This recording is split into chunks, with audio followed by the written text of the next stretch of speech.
அனைவருக்கும் வணக்கம். ஒரு நல்ல குருவை தேடி நாம் போக வேண்டாம்.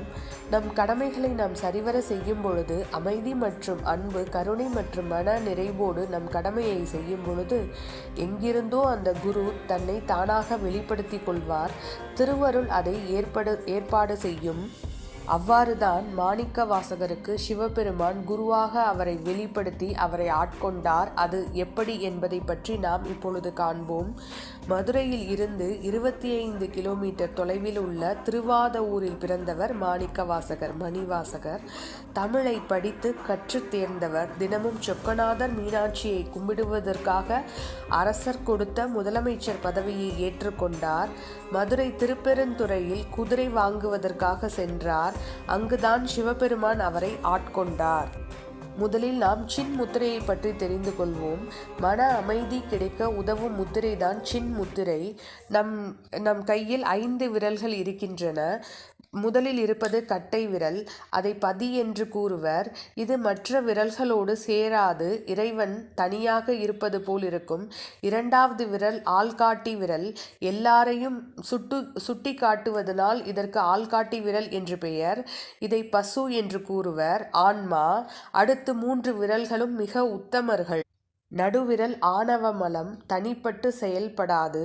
4வது விரல் மோதிர விரல், கண்மமலம். கண்மம் என்றால் ஆசை.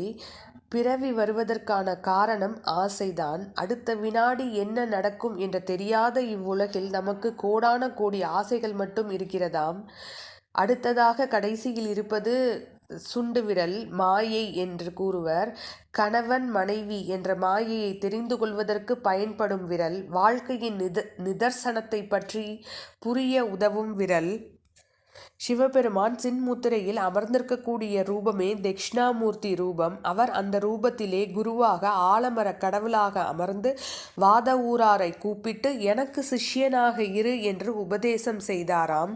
அதற்கு பின் மாணிக்கவாசகர் யாராக இருந்தார் என்று அவருக்கே தெரியாதாம்.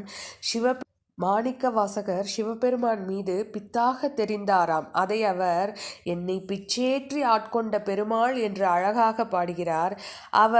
அவரை விட்டு என்னை போகாத வண்ணமாக என்னை காத்து கொண்டார் என்று கூறுகிறார்.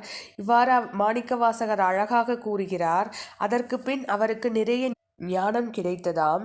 சிவபெருமானை நினைத்து உருகி உருகி அவர் பாடிய நூல்தான் திருவாசகம். அதை எழுதுவதற்கு கடவுளே மனித ரூபத்தில் வந்து எழுதியதனால்தான் அந்த நூலுக்கு அவ்வளவு பெருமை. ஆகவே இந்த திருவாசகத்தை அனைவரும் வாழ்க்கையில் ஒரு முறையாவது படிக்க வேண்டும். மகாதேவருடைய அருளையும்